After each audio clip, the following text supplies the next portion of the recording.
Well, hello, good morning. Thanks so much for joining me here in my shop. Today is June. What happens here? I guess I'm so hopeful for the summer to come. It's January 14th. Oh my gosh. Here I am looking at this radio, which is largely working pretty good.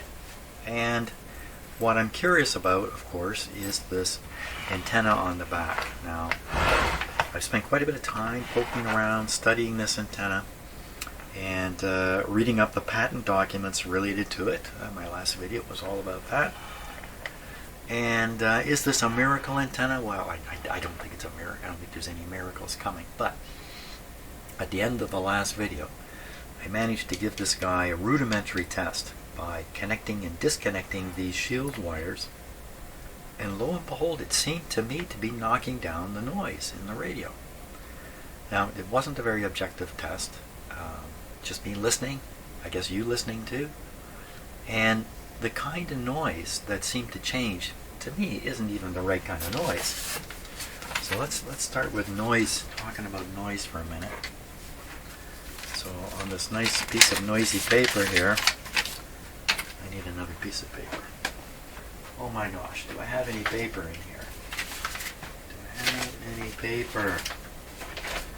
I think I'm stuck already. I gotta stop and find a piece of paper. Holy smokes.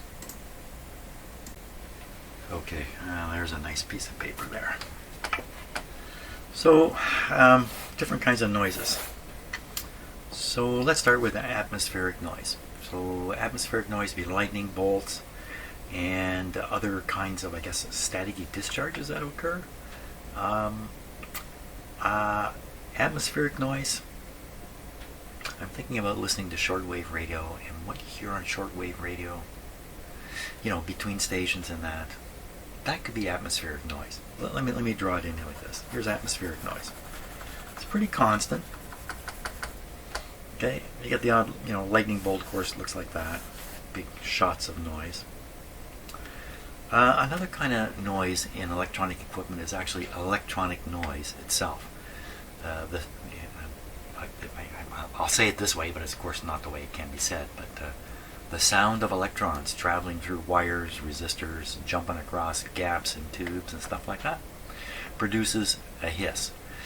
I think that hiss you can hear if you take your modern stereo and turn it way up and you hear shh coming out of the speakers.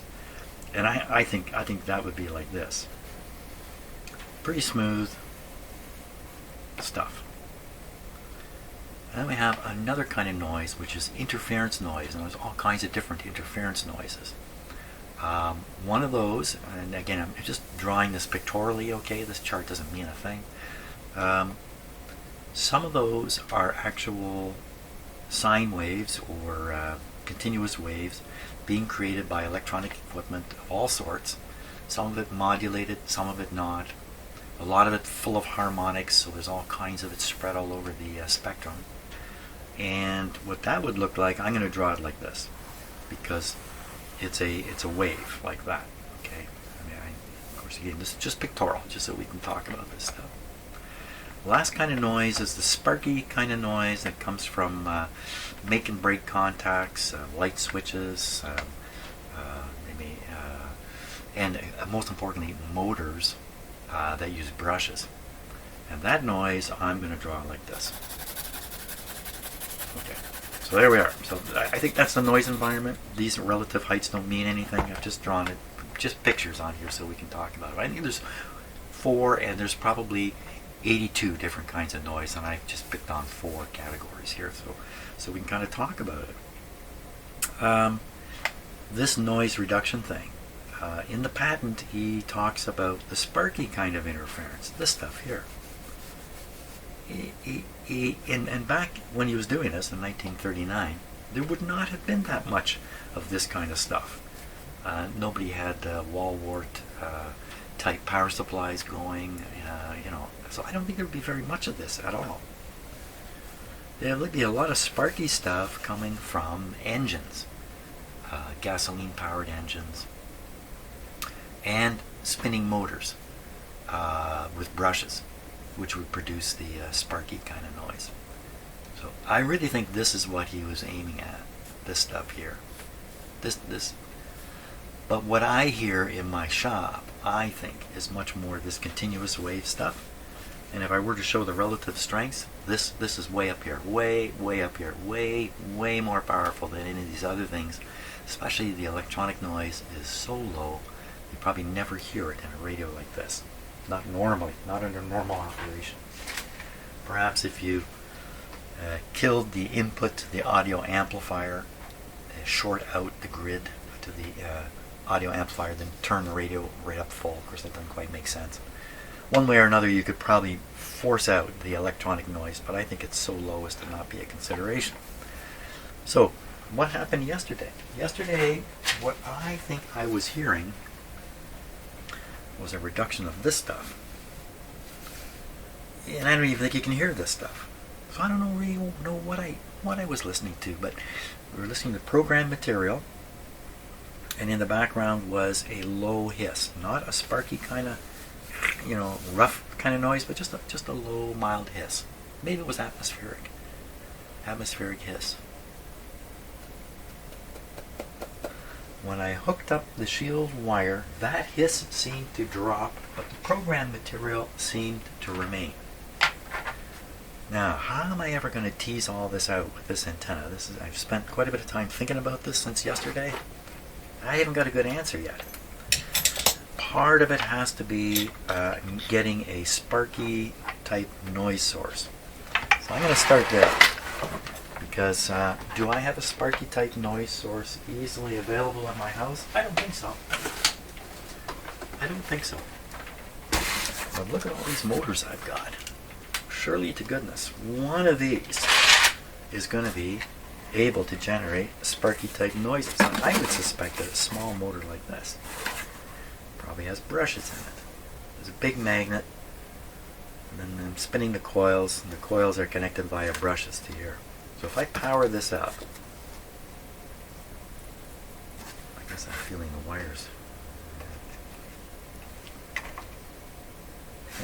These wires aren't soldered. They're just twisted on there. I could fire up one of these or a couple of these and see which one, if any, makes some kind of radio noise. So this is a nice one. I like how this one's done. Did I do that? I probably did that once. Probably so many years ago. I can't remember at all. But this makes for a nice way to contact it. I've got the power supplies to run this guy. Okay, I'm going to investigate noise generated by this little motor and maybe some of these other ones, who knows. As usual, I don't know where I'm going with all this stuff. I'm just going. So let me set up for a little noise investigation. Well, let's see what we can find out with this arrangement. So I have my little motor. It's powered from the power supply up here. There's no power to it right now, of course. I have this loop I'm using as an antenna for my SDR. There's the SDR antenna clip leads there. And you're looking at the SDR on the screen. And of course it's loaded with noise in the broadcast band, which is the area we're looking at, basically AM radio area. If you notice up in the, up at this end, those peaks are very much spaced exactly the same over and over. It's got to be some kind of harmonic thing. What's producing this noise? Actually, if you look at the waterfall display, that's the part down here, you can really see the spacing is exactly equal all the way across. So my guess, that's one thing in my house. What thing? I don't know. I don't know what does it. It could be outside my house too. I don't know. So even in the face of trying to determine the effect of this antenna, I'm sitting here swimming in various noises as it is. So yeah. But I don't think any of that looks like sparky noise. The sparky noise, if we could see it, would be the stuff, well, not necessarily, I was going to say bobbing along this line. But that could be, well, we can listen to this stuff. Let's do that. I'm going to click right here and put make the SDR receive. It's 912 kilohertz. What's it sound like?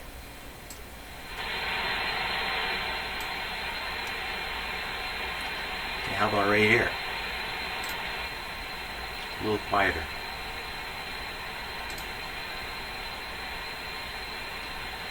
We get on one of these big peaks.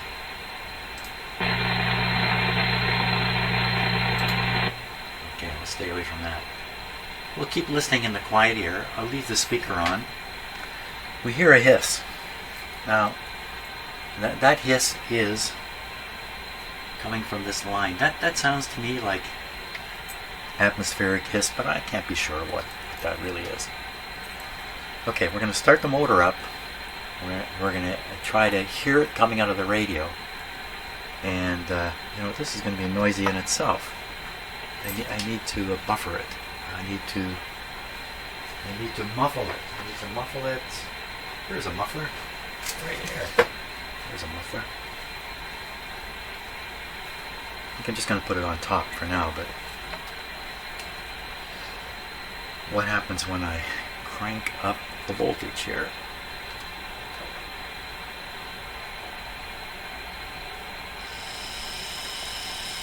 Okay, it's running. Now, you look at the SDR, and the place to look is in the waterfall display. Is there anything new showing up?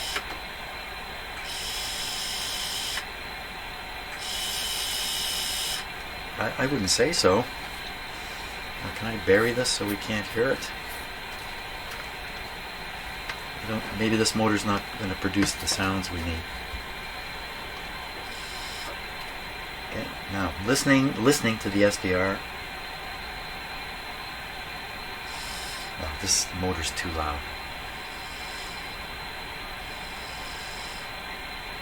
You know what I can do? I can cut off the microphones. The microphone's in here. I'll put on my headphones. And all we'll hear is the oh, you know what? I don't think that's going to work. No. Because you're actually listening to the SDR through the microphones.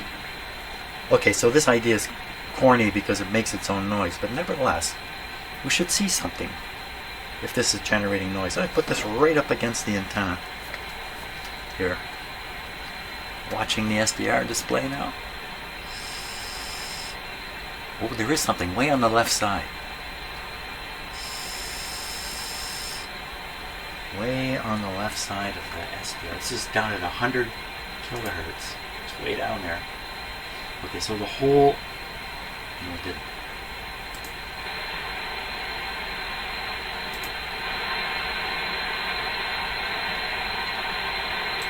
Okay, just a little bit about what you're seeing. On the SDR, when you get down around 0 hertz, sometimes the software produces a weird thing on the screen. That's what this is. So this is nothing. We're listening to this little area here where the red line is. I'm going to put it right there, and I'll turn the sound back on.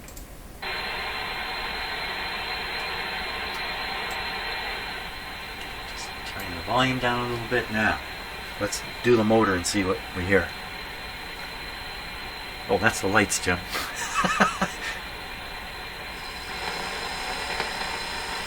Excellent.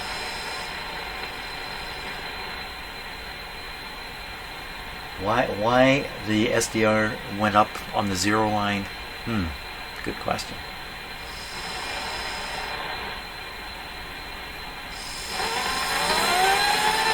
Oh, that's interesting now. So right around 1100, I'm going to point with my finger. Okay, right in here. I mean, you must have seen it. There's another bit that rose up there.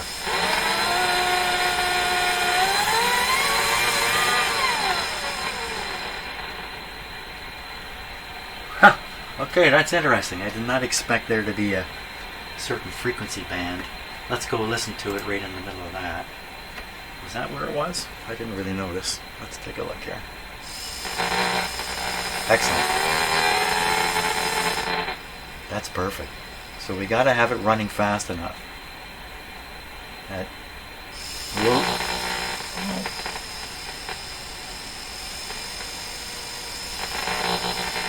Okay, I think we got a noise source. here to use. Good. Let me just shut this off here. Let me shut the sound off. Okay.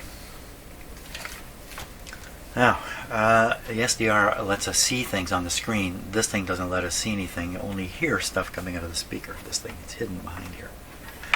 Put that over there.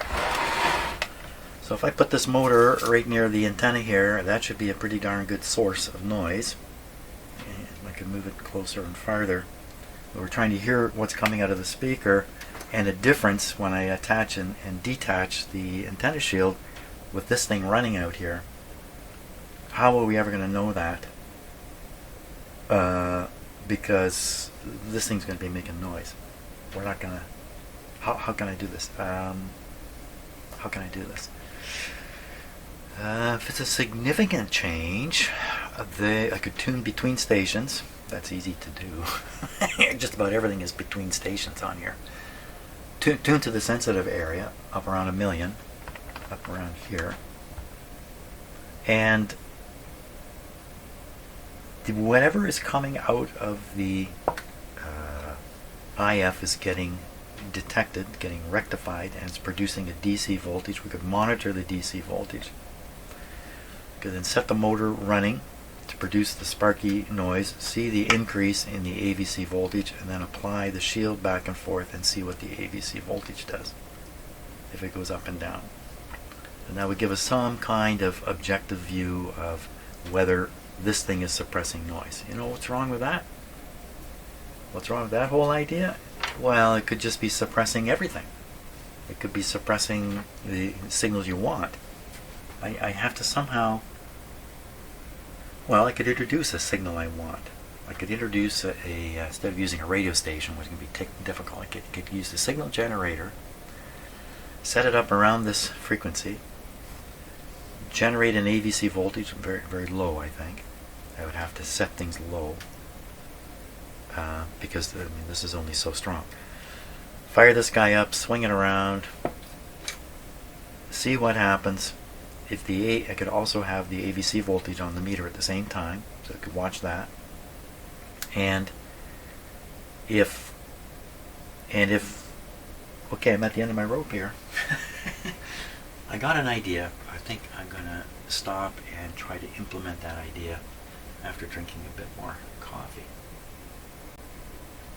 The longer you look at something, the more you see. So this is the output tube here, right here. I was just trying to figure out where the plate is here underneath. Look at it. It's just piled up with stuff here. Somewhere down in there is a plate connection I want to hook my scope up to. While I'm doing that, first I see that wire sticking out there. Look at the wire. It's curled around like it's supposed to go onto a terminal, and it's just hanging in space. And then look at the yellow resistor just below it. It looks like it's cracked open. Now, I've been fooled before by these resistors. They look cracked. It's just a manufacturing seam. But doesn't that look cracked open? The end of it looks all beat up, purple end.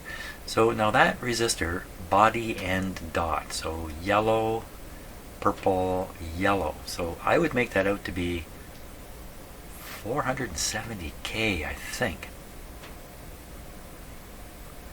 Well, that's certainly not the cathode resistor. I was looking for a resistor whose size is around 150 ohms.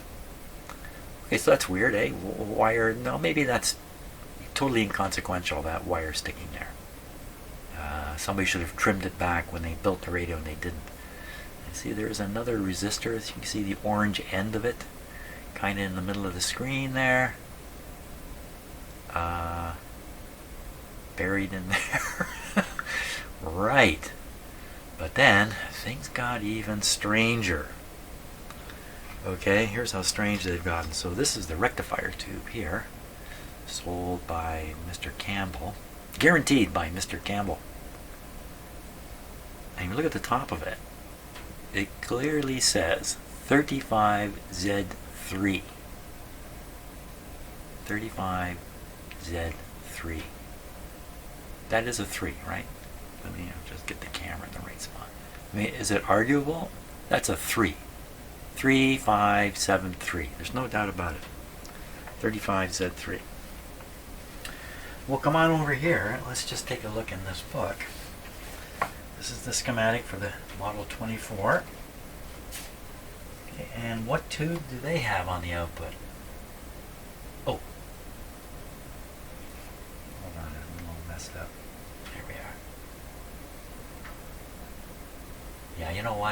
totally messed up here. I've totally messed up. There's nothing here to see. What did I do? I mixed up the rectifier in the output tube. 35A5. What? It's just crazy what I did. Oh well, you know, it's all part of the game. Confusions. Yeah, 35A5. Okay, everything's fine. I'm not fine. Did I not drink enough coffee just now? So going back to this deal, the cracked resistor, which when I look at it with my eyeballs, you'd swear it's cracked open in there. Let me poke at it a little bit. Just grab a good poker here. And here's one.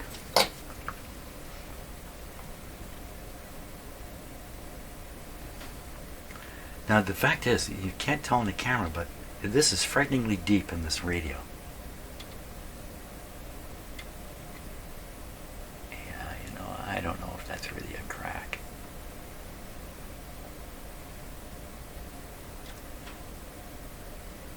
I think it's just a seam.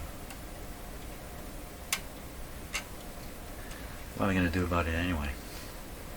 Okay, so I got to get back to figuring out what I was doing, which was looking for a place to hook up my scope on the plate circuit of the output tube here. I'm okay. I'm okay. You know, the coffee's not working today. Okay, I think we're ready to try something just on the coffee note. I'd only done 2/3 of a cup, and that's probably why I got. Now I'm a cup and a half, good to go. So I have the signal generator running. It's running. You can't see it. It's running around a megahertz. The radio's tuned to around a megahertz. I have the scope connected to the plate. The plate of the output tube, and the reason I've done this is because I can't get at the speaker voice coil leads. They're tucked. They're just tucked in. They're too deep. So we'll just watch what's going on the plate, and to avoid the large DC voltage, I got my scope here set to AC. So we won't see the DC part, maybe briefly. And then I also have my voltmeter going here, and it's hooked up to the AVC, so we can look at that when the time comes. But we got to do this one step at a time. First of all, one step at a time. Get the radio operating and get the signal generator received by the radio. Now the signal generator is feeding into this very simple loop of wire here as an antenna, so it's going to broadcast into the radio. That's my scheme. What's going to happen? Who knows what's going to happen? Okay, so the radio's on. It's plugged in. I think we're good to go. I've got the grounds on down here on the B minus. Got the scope and the VTVM grounded in the same way. And I've got the VTVM input hooked up to the input side of the volume control, where there is some AVC-like voltage building up there. Okay, I don't think anything bad's going to happen. We're switched to VFO here. The push button. Okay, away we go. Okay, that's the dim bulbs. They are not going wild. Everything looks normal. Very good. Turn it up a little bit.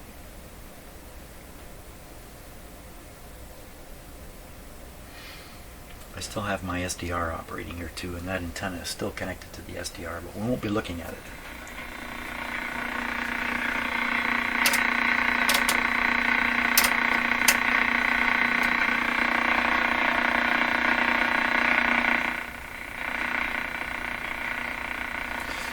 Fast.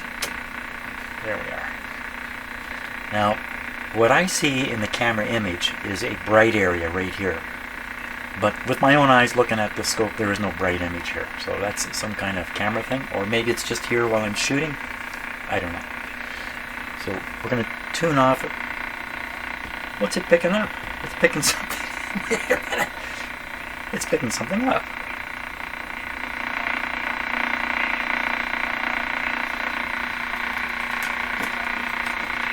Tuned to around 1 million. 1010. Oh my gosh, it's picking up 1010. Put the radio away, Jim. It's working great. Yeah, if it's picking up 1010, that's impressive. can hear the noise. Now, that's the kind of noise the putt there, that kind of noise, I don't think this thing can shield against it, but I don't know. That's what we're trying to find out. Well, I can do it with a radio station right now. We'll leave this out of the picture for a moment, and I'll attempt to connect the connect the shield wire to ground. Right now it's floating, and we'll see if anything happens. Just listening with our ears. I guess, of course, you can keep an eye on this. Look at these spikes here. Where'd they go? There they are.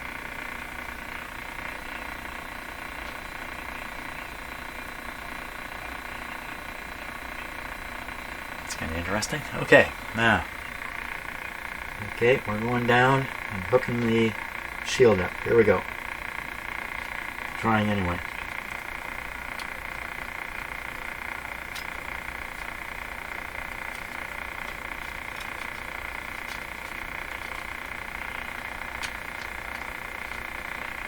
Able to do it here.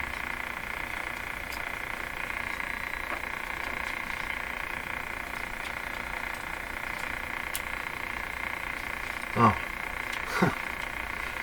Okay. A bit of a roadblock there.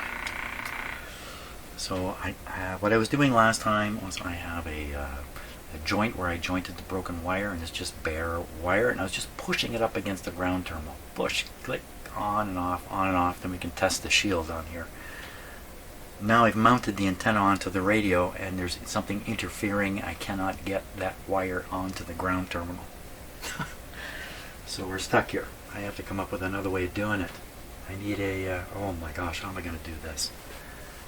How am I going to do this now? And you need to do it with some certainty.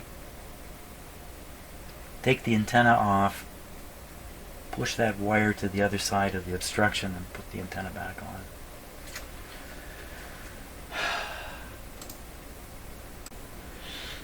This is not going well. In the course of trying to make a connection to the shield wire, I've broken it. To take the antenna off, repair the shield wire. I'll come up with a better way then to make this connection, because this is it. Yeah, right. Okay, so what I've done here, I hope this is a helpful thing. This is the broken wire. This is a little piece I put in because you can't solder broken wire together. Turns out there's a spare terminal sitting right here. So I've soldered this end to the terminal, and this end of the wire is soldered here to the terminal. This terminal doesn't connect to anything except it's riveted to the antenna here. So the rivet comes out the back of the antenna. I can contact the rivet to contact the shield, and from there I can make contact to ground somehow. I think that's probably the best arrangement I can come up with. Hopefully nothing breaks off. Oh, that's right, the radio's upside. Second, what's that doing going underneath the radio? I got the radio upside down here on my bench. It's not going underneath. This is the thing that ended up interfering with my original plan. And this is tricky business, not to break more wires. There we go. So,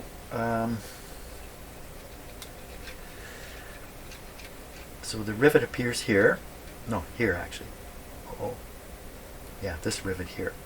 So if I just ground that rivet, I'm grounding the shield, and we should be able to, operate that like a switch, on and off, and then we should be able to test this thing. That's my hope. Maybe I can leave the radio right upside down like this. Is there going to be a problem with that?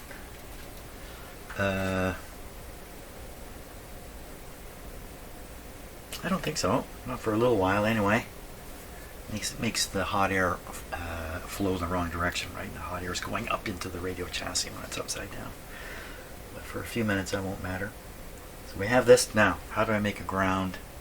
What, I use a big long clip lead like this. And the ground is the chassis. So I don't know if it matters that there's a big long clip lead. And I will just be doing this. Oh, I like that. That's a lot better than trying to fish. I guess that should be underneath the screw there.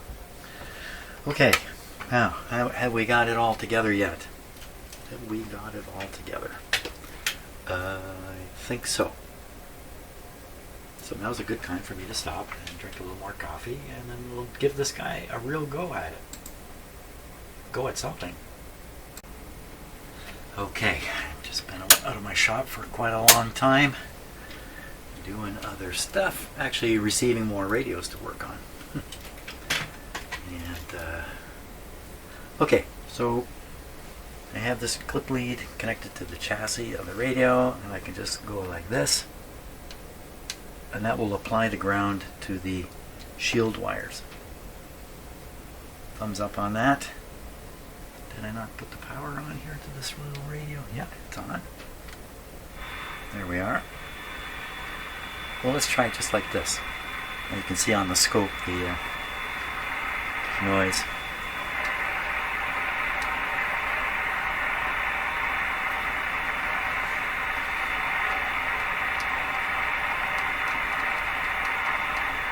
Well, that doesn't seem to do a darn thing. Did I get this on the right side? I think I've... Yep, that's it.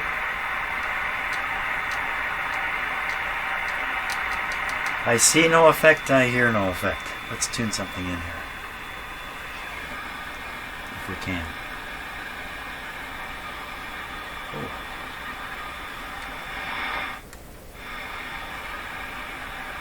Something wrong with the radio. Oh, button got pushed. I pushed the wrong button. Button's pushed. Is that what it is? Yeah, something's wrong with me. Okay. The radio's tuned to around 1,000,000 hertz. That was roughly where the noise seemed to be centered from the motor. I'll run the motor.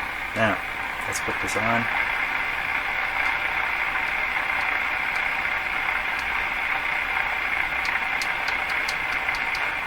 I don't see any change whatsoever. That's pretty unconvincing.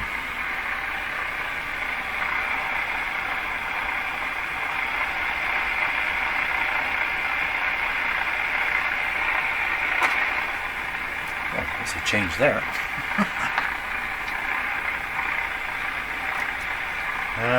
Let's see, I have this plugged into an isolating transformer. So there's no natural. So it's not in the usual type of outlet. I don't think that would cause a problem. I'm looking for where's my lead tester? My lead tester has wandered off somewhere. Let's try a different clip lead. Just in case. The problem is the clip lead.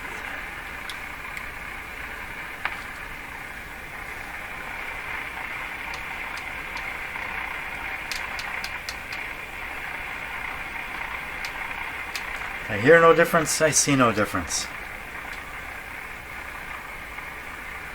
Okay, we're going to beam a signal into this radio here. And my signal generator. Trip and fall first.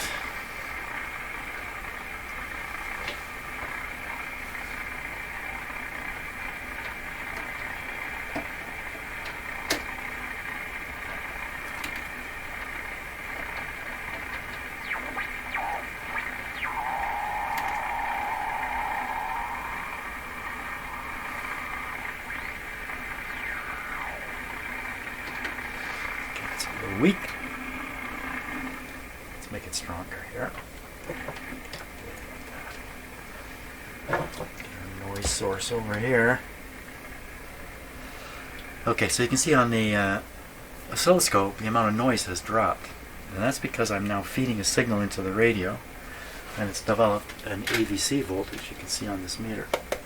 That's caused the radio sensitivity to go down. That's where the noise went. The noise went with the sensitivity going down. Just like turning the volume down, the noise goes down in the presence of a signal automatically. Well, we don't want that much signal. There. Okay. I just can't imagine this is going to work out. So now we're going to keep an eye on that meter. I'll try not to step in front of it. Let me tune the radio precisely here.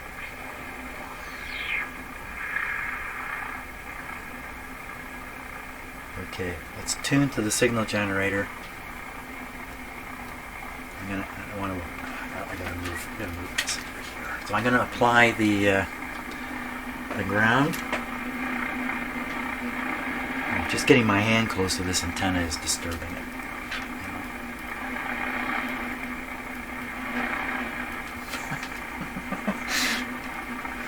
Come on, really?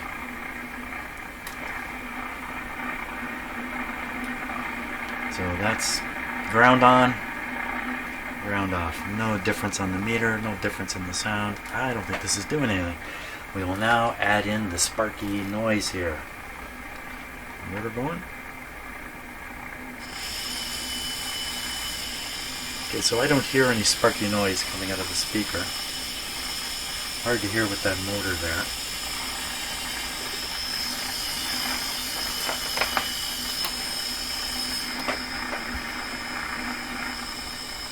Okay, on and off on the motor.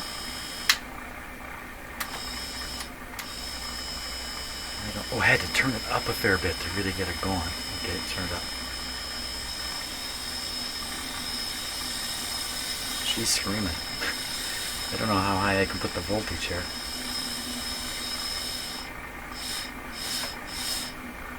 We have no pickup of the noise. What happened to the noise? Let me put on my own eyeballs on my SDR radio and run the motor again. Okay, SDR radio seeing nothing because the antenna's too far away.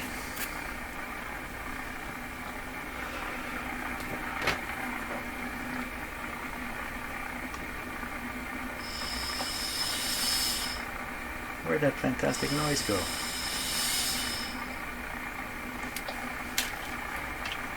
You just look at my computer screen there.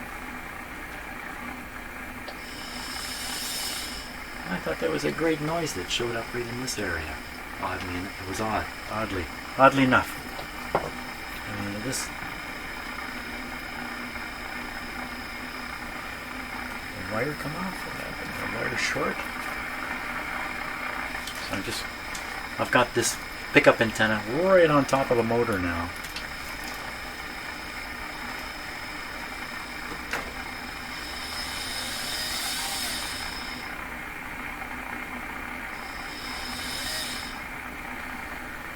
Well, last time we saw a nice bump right in here, which is what I was going for. I don't see it anymore. Come on, mister.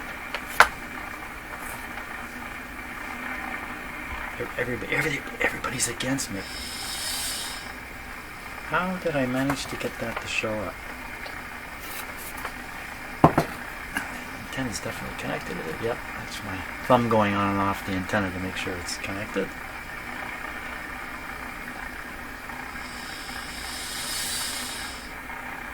Ah, okay, another mystery. My whole scheme has gone down the drain here because the motor doesn't produce noise. Oh my gosh.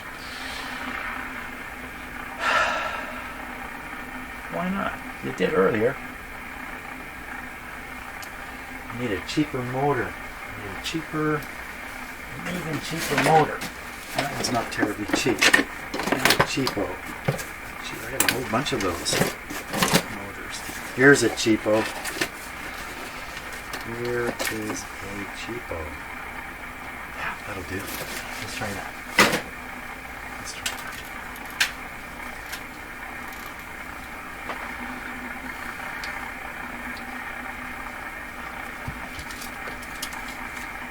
Oh, there's wires there. Okay.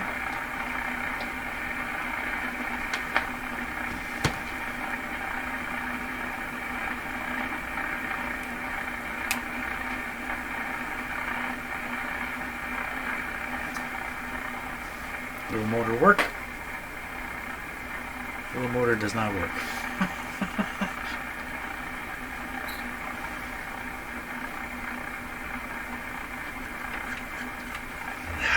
It's a dud. It's a dud. It appears to be a dud. What else I got in here? My box of motors. I got some big ones. Oh, here's another one like that one. Let's try this one.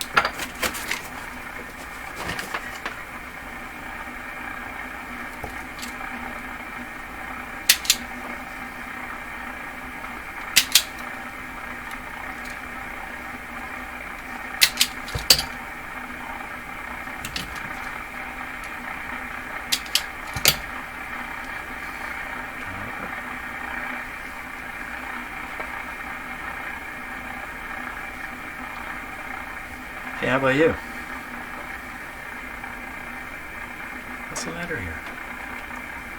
What's happened? I mean, this can't be much more than a couple of volts to make this run. Made in Japan. I can actually see the contacts in there. Well, maybe I give it a little help.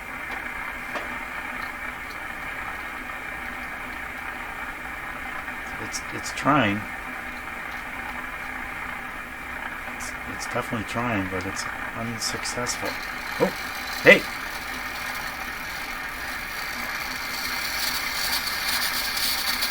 Okay, is that making noise? Oh, what happened? It's making ozone. Ooh! Excellent. Okay, put that noisy thing there. Keep going. Don't stop. Keep going.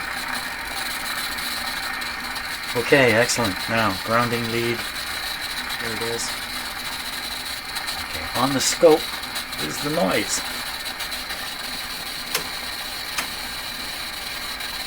I don't know if I can make it even easier to see, but here we go. Okay, grounding.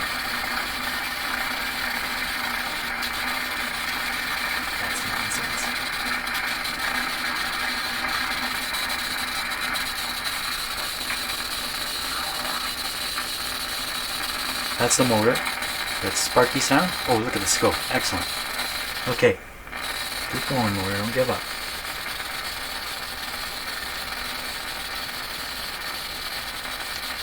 I'm looking at my scope.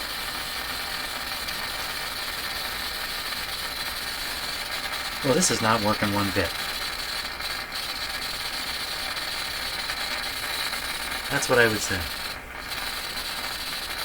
We got the sparky noise. Now the sparky noise is pretty darn close to the radio. The sparky noise could enter the radio all over the place. I've got it close to the antenna, but it could go in all over the place. I move the sparky noise back here.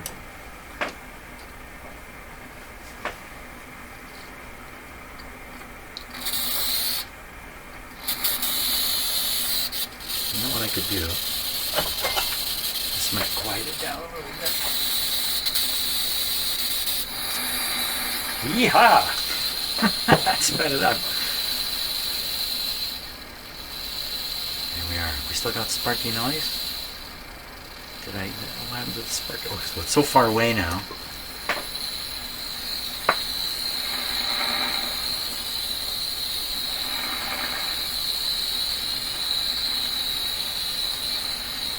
Well, it seems like the antenna is the sensitive area.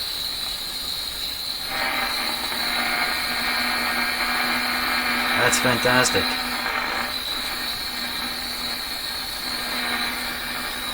Okay, ground going on and off.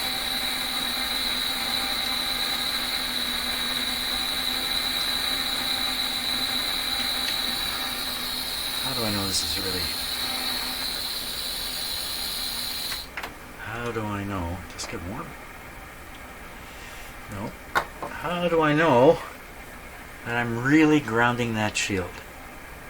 That I've really managed to do this. Is it some way that rivet might not go through? Oh no, I can see it. It goes right through onto a metal bracket for sure. I don't know. Well, Well, there you are. There's a reason maybe why there aren't a lot of these antennas around. It's the first one I've seen that I can recall anyway.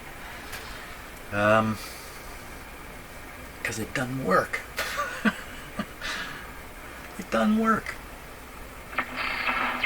Radio works good though. Let's go down here.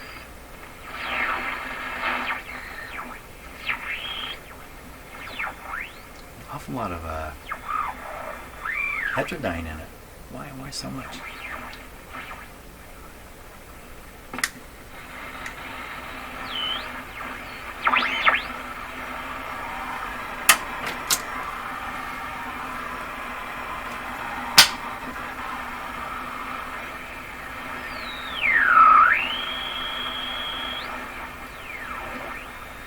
On the scope, what is that? How come that's on the scope?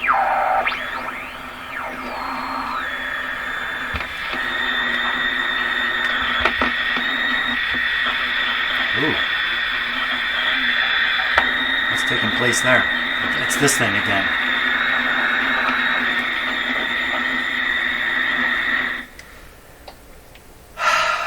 Okay, well I think that was just a complete failure. Let's pack it in here. I'm going to flip this radio over and play it a bit. After I pull off all the leads, I've unplugged it already. After I pull off all these test leads, everything off, everything off. Everybody away, get away. Well, that was a long attempt at doing something that didn't work out. Gotta try. Okay, put this back like this. Now the radio's in its normal operating way. Let's see what we can get with this guy. Get this out of here.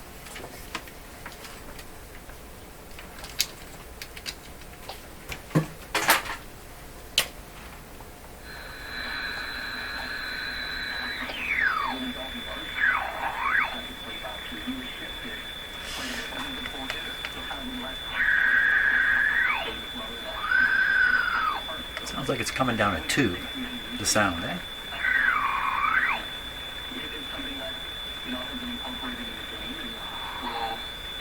It is possible to peak the IF up too far and for it to be oscillating or for it to act like a, I'm going to forget the term now, an early kind of radio that you operate close to resonance and that boosts the signals going through. Terrible explanation.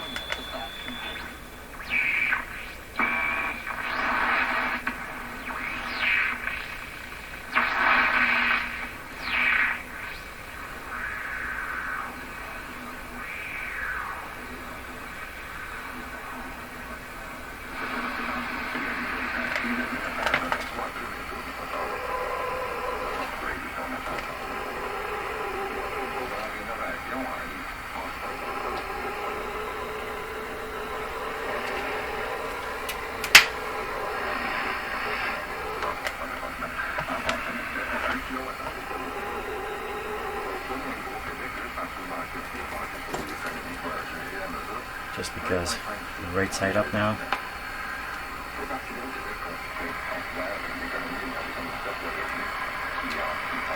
Shield on.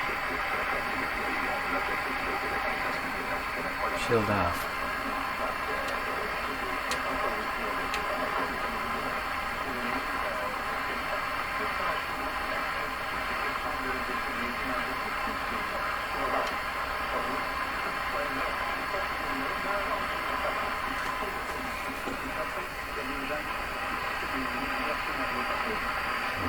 Just moving the antenna is causing a small variation in the sound.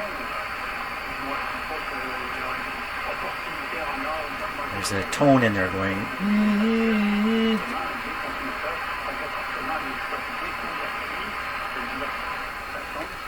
What's it all mean? Jeez, I don't know. You know what I think it means?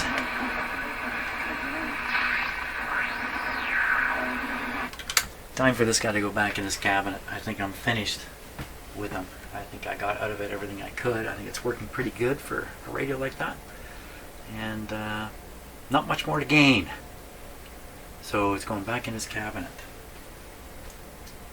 Thank God.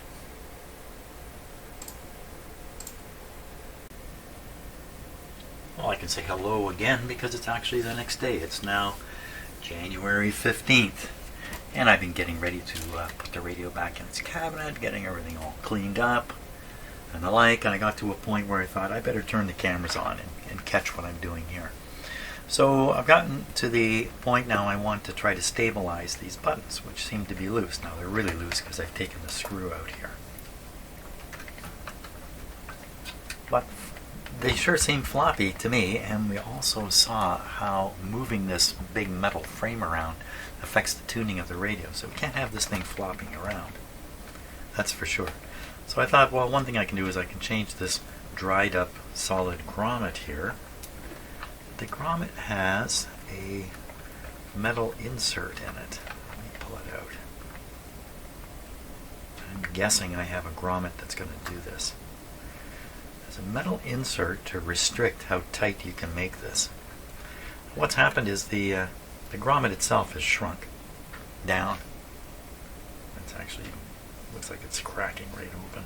It's shrunk. So you put this in. You tighten it right down, and instead of this gap being full of a nice squeezed grommet, it's got a loose grommet in it, and the whole thing becomes loose over here. So I gotta get out my grommets and see if I can't find one that's going to replace this one.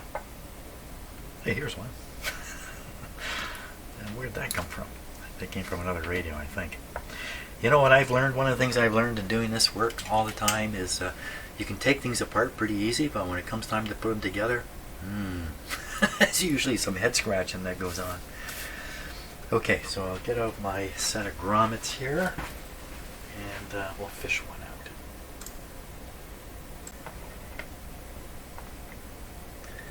You'd want the fat part at the back, wouldn't you? It just makes it that much harder to put in. Okay. There won't be anything left of this.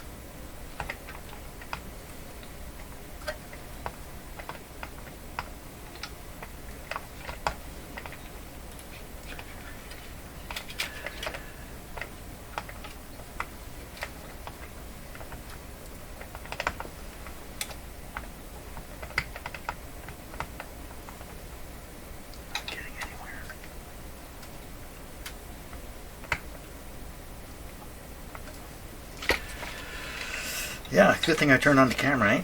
A chance to watch this exciting deal here.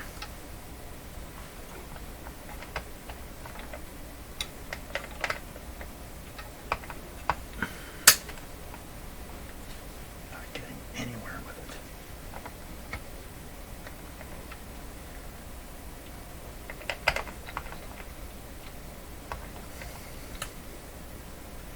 Tearing it more and more.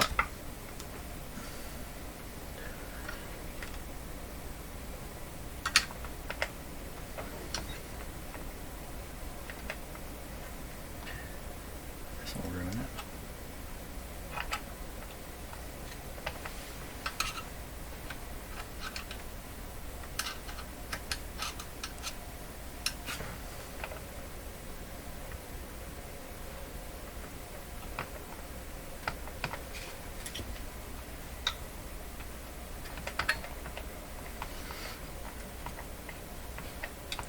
Okay, it's back. Now I was thinking of washing this up. This is the idea. Okay, let's get some washers here. And let's see what we've got.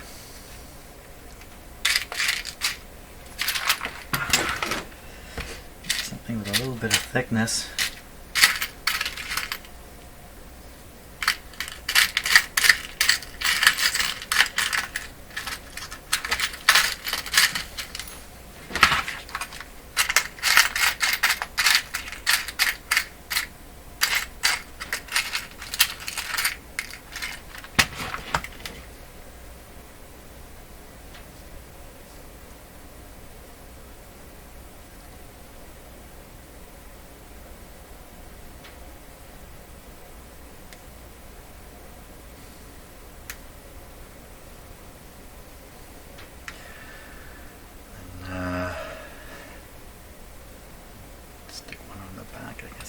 pushing this through.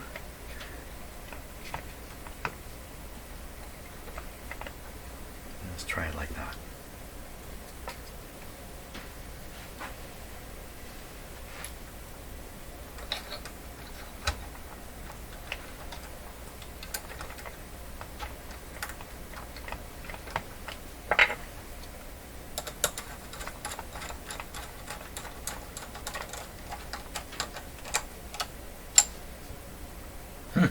Very good.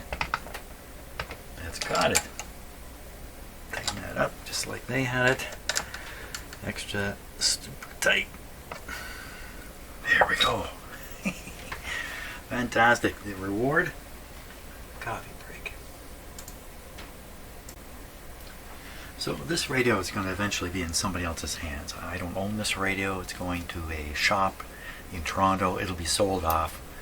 And someone will have it. Almost certainly they're going to type into the internet, hey, what about this radio? And they're going to find these videos. They're going to realize that this is their radio. That's why I'm doing this last part, to show exactly what I've done with the antenna here. So we have a ground wire. We have a lead wire going to the grid of the first amplifying tube.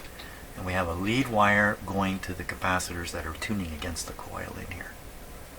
We have these shield wires, which I have installed a ground, or I've utilized this ground wire and made a connection here to the shield wires, and really intending to another connection to the ground, to the shield wires over here. So in fact I've grounded the shield wires in two places.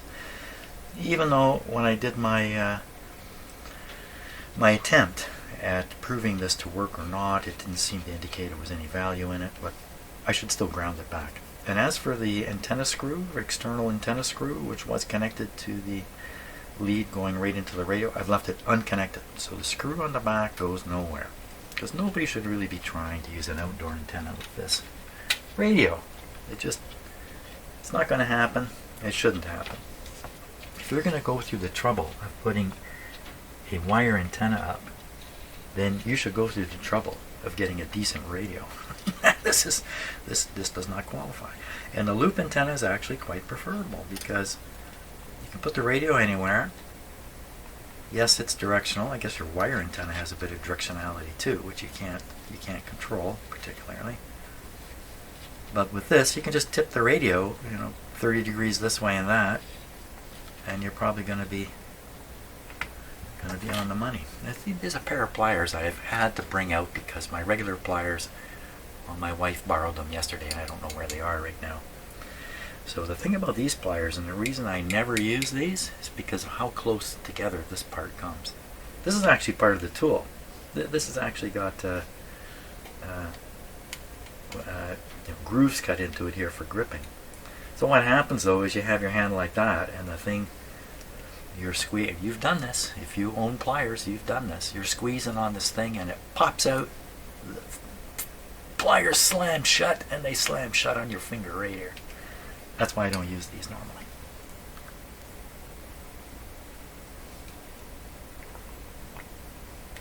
Tighten this up pretty good.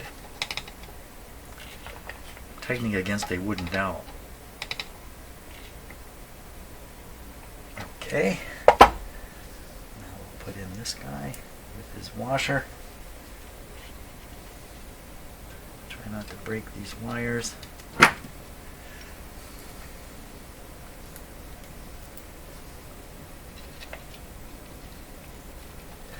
So the weather here has finally become winter. It's been unusually warm in the area here, all through southern Ontario. And hanging just below freezing when it should be much colder here at this time of year. Wow, now it's minus 15 outside. It's a beautiful sunny day though. Minus 15. The lowest temperature that would happen here, like a very low temperature would be minus 25. That wouldn't happen every year, I don't think. Doesn't look like it's going to happen this year.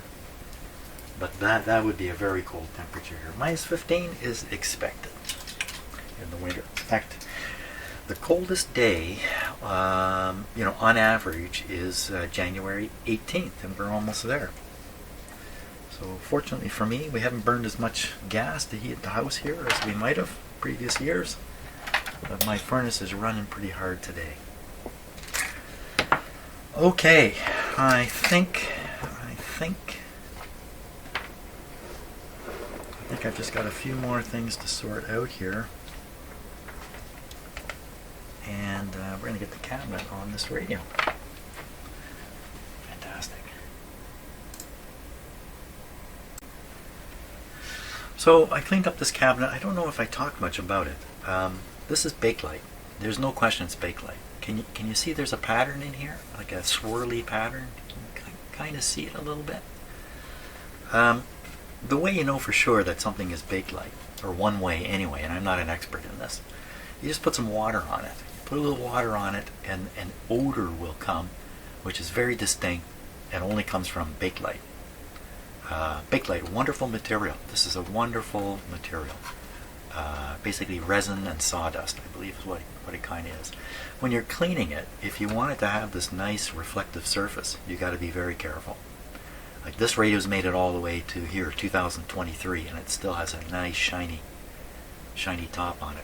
The way I cleaned this is with basically paper towel, dish soap, not even a strong solution of dish soap, and lots of rubbing, and then afterwards when it's dry I just polished it with a dry cloth. I used a microfiber cloth. Did not put any kind of abrasive on it. I know there's lots of talk about using I think Brasso. Well, I don't know about that. Sounds scary to me. Not sure what it is you're trying to clean with Brasso, but I've read that. But I just use a little bit of soap and water. Is it perfect? No, look at how old this thing is. I'm not perfect either at this point. So, no, it's not perfect. Yeah, if I spent more time, I could probably get it a little bit cleaner here, but I didn't want to. So, the main thing is, or the thing to realize is that this shine is coming from a very, very thin film surface on here. Somehow during the manufacture, that's how it ends up. If you grind on this, or rub too hard, grind away on it, you'll end up revealing the wood fibers that are in here, which I believe it's wood fibers. And once they come to the surface, then this thing's done. It's not going to crack or break or anything, but it's never going to have the shine that it has. Yeah, I think this could be a little cleaner, but it's much better than it was.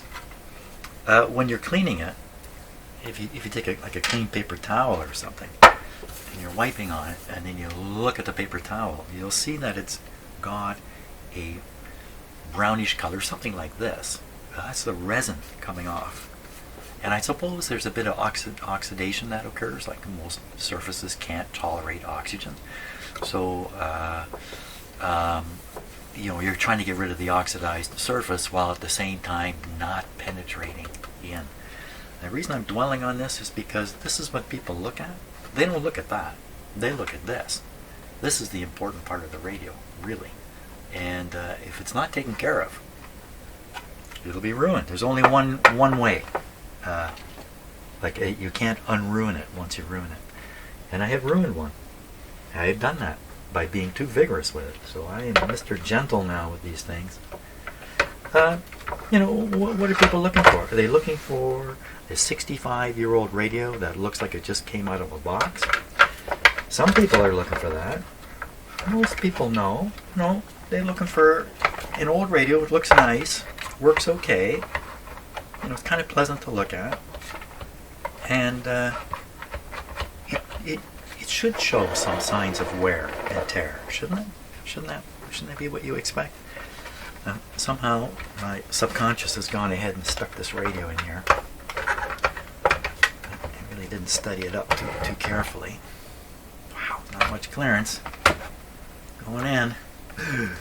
It's grabbing one of the capacitors here. There we go. In you go. It's very unusual that the cabinet stops here and then there's this wide piece here. That's unusual to go on, to cover the antenna. It's quite unusual. Beautiful. Look at that. I think it's beautiful. Okay, I'm going to get the back on and we're going to play this guy and give him his last test before we send him on his way. I think it's a heat. Another thing for me here is when I put these guys back together, I tell myself as I start that I'll probably have to take it all apart again because I will have forgotten something. Oh, look at that! I forgot something. So, luckily I didn't get this whole thing together. I just slid it in here. So I'll just slide it back out. There we go. Oh, I know what I was going to talk a bit about. The plastic in there. Now I've dabbed just a little bit of glue on to hold the plastic in place, but this plastic came right out, the plastic cover here came right out, and I wanted to show you what I clean it with. Now that's turned yellow, it's never going to be the same again, but nevertheless there can be, again, a little layer of oxidation and stuff. You might be able to get some of it off. I use this kind of stuff. Now I'm not promoting this particular brand, Blue Magic Headlight Lens Restorer. I use this stuff. I would never use this stuff on the Bakelite. No. Just on the clear plastic. And I found this to be very useful. I think it has a lot of ammonia in it. And it's done a great job on quite a few things. In fact, on even on metal surfaces, that stuff seems to give an extra level of cleaning if you use it. So yeah, don't forget now. I'm going to slide this in there. This is just sitting in here, pressed up by the radio chassis, the radio itself. Okay, back in you go. Maybe this time you won't come out. Maybe you'll go in. It might not come out again for 20 years, 30 years. Who knows? Who knows? Okay, I don't think you need to watch this. I'm going to shuffle that in, put it back together, and we're going to play that radio. Okay, just putting in the last screw, and a comment about screws going into Bakelite or plastic. Don't force anything. Things should go, especially in Bakelite, it's almost like a machine, gives you that machine screw feel. Whereas plastic, you feel the screw gripping the plastic all the way in. This isn't like that. Just need to snug it up. Don't tighten them too much, or you'll set up stresses and it'll lead to a crack. So there's no reason to have these particularly tight. Okay, two there, one bracket here, that's good. Under screw here, that's good.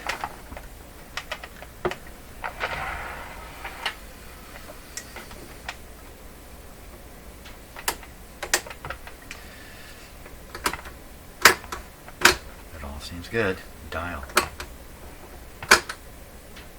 What's going on with this button? Come on, don't act up now. Don't act up on me. There. That's all. Pull it out. Okay. A few minutes. Well, in just the next scene or session, we will play this guy. I'm going for a coffee. More coffee. Right down to the last thing. Putting a knob on. So, when you look inside at the metal, spring metal that should be in here, that's not a piece of spring metal. That's something else somebody has put in. You see there's a crack forming off here because it's a little big. So, the way I fix these things is I just wedge in a little bit of paper here. Don't do anything too dramatic. This isn't the right kind of paper. I need the right kind of paper. Once again, no paper. Here's something. Okay, this'll do. And, hey, who's got my scissors? I do. Okay, just make a little chip of paper here.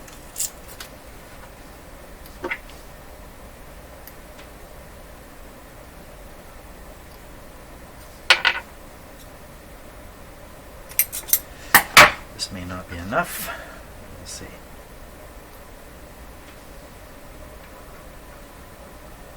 And I don't need this to be on. I just want, like, this was so loose. If you tip the radio, it would fall off. No, it's not going to fall off now. That's all I do for that. Switch on, Switch off. Okay, we're gonna give them a try. I'm gonna do it live. That's right. I'm gonna risk my reputation here.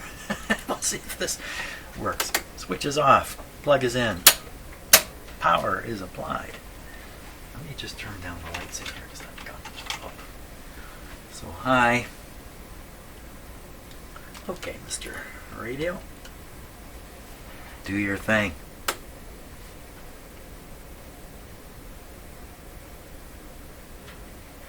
Let us cross our fingers. See what happens here. Should sound a little better now that it's in the cabin. Lots of volume. Yeah, I never tested the tubes in this radio, but I think the radio operation is a pretty good test. This is where the French station would be.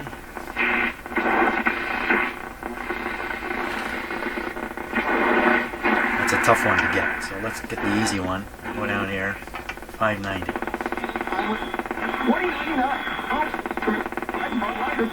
$6.99. On now for a limited time and only at St. Louis Bar and Grill. Deadlessly good. An all-new tandem. Willard Head. Hey, Merrick here. You're in my head. Two things you gotta know. One, I asked the better questions on the podcast. And two, I got the better hair.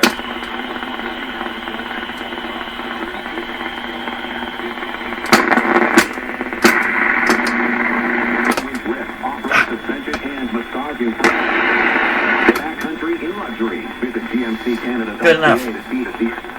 Let's see what else we can get here. Listen to that. What the heck is that?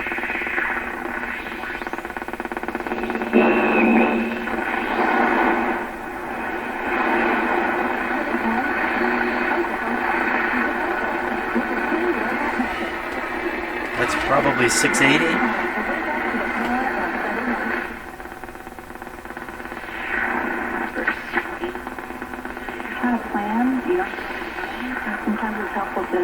Make something the night before and then not have to deal with it. It's going to be 740.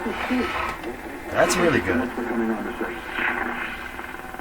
That's really good.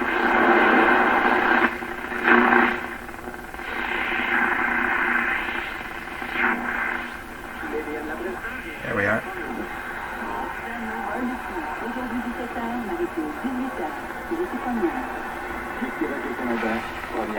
Ici, Radio Canada.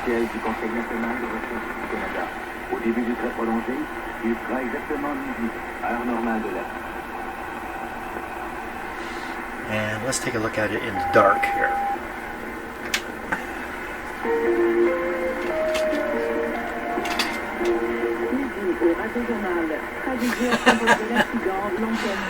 Yeah, that light's not doing the trick. Yeah. What you saw is exactly what I see too with my eyes. It's just not lighting it up. But at least you can tell the radio's on because you can see a little tiny bit of light there. Well, that's wonderful. I think that's a really nice looking radio. The push button thing, whoever gets it next, can put their screwdriver through here and fiddle with those push buttons if they like in order to tune them. You can see one of them is tuned enough to pick up a station. It's not the same. It's not the station I thought it was. How come the bottom is a little out? I'm not going to worry about that. There it is. Fantastic. Yeah, it's a lot more work than I expected, but that's what happens with all these things. But that's great. Very happy with that. There we go. All done. Well, thanks a lot for watching the series. And what's coming in here next is a very simple kitchen type AM radio from the 1950s, I think, the 50s or maybe 60s actually. I have two of them to do, so we'll take a look at those next. So thanks a lot for watching the series on this radio, and we'll see you.